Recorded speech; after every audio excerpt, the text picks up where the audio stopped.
I thought I'd just make a video of showing how my spirlizer on my Kitchenaid stand mixer works.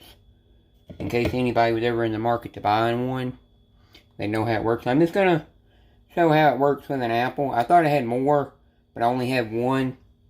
I'll show that. Later on I might show how I do sweet potato curly fries out of it. And I might show other things you can do.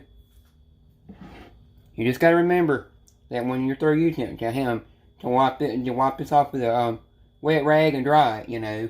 But everything else can go in the dishwasher. I hope this is a good angle. I'm doing as best as I can to show it off, which you can see in my Keurig in the thing. Okay, the first thing you do is you stick this up here. Make sure you align it.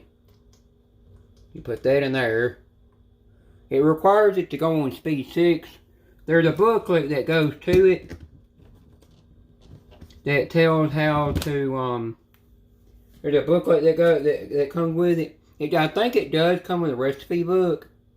The book that comes with it tells what kind of I'm trying to think what speeds that you put the stand mixer on. To put it on for when you're doing things. It told me speed 6 for this. I thought it was less than that before, but I guess it's not. I'll make sure it's off, because the last time I didn't and tore something up on it. Make sure it's good on there.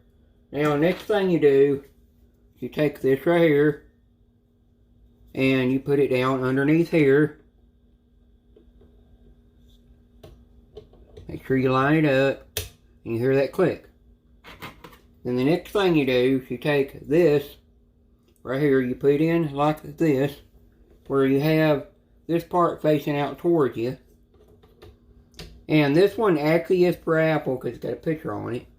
It'll core the apple and cut it for you. And then the next thing you do is you push this little lever right here, that lever right there, and you can,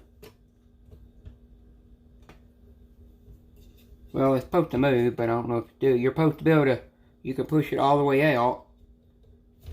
Now the next thing you do, you take this, and you stick it in the back of the apple. You don't have to be perfect.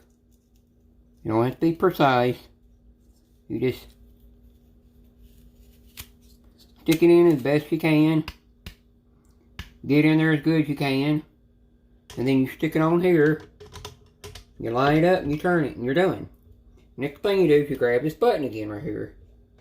And you take this and you draw it down. For me, I like to sometimes play with it a little bit.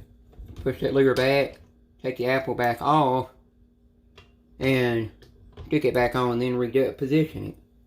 Sometimes you're going to get a funny shaped apple. You know, then you just stick it on there.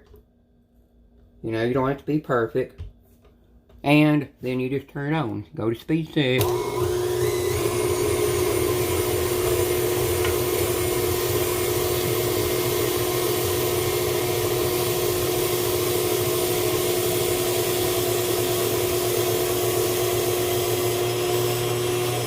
Sorry for putting the arm in the middle. And when you're done, you just turn it back off.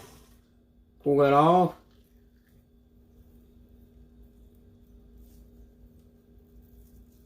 And you're left with rings of an apple.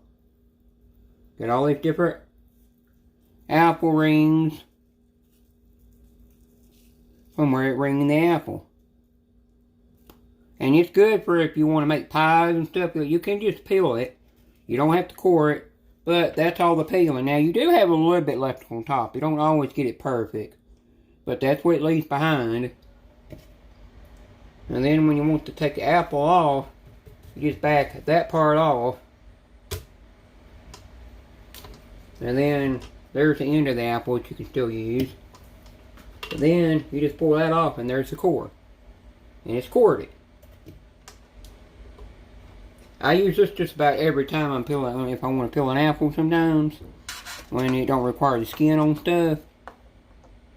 It comes in handy. Now you will have a little bit of apple get stuck in the thing, but to take it back off, to take this off, I'll position this where y'all can see it better.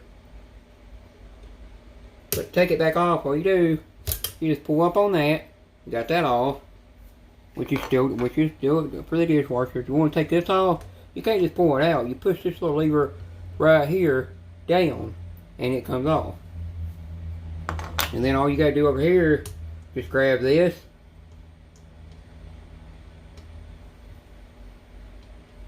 And then screw it, give it a little turn, and you're done. And then just take this, put it back in here, and there you go. Hope you like it. Peace out. I hope you like it. Peace out.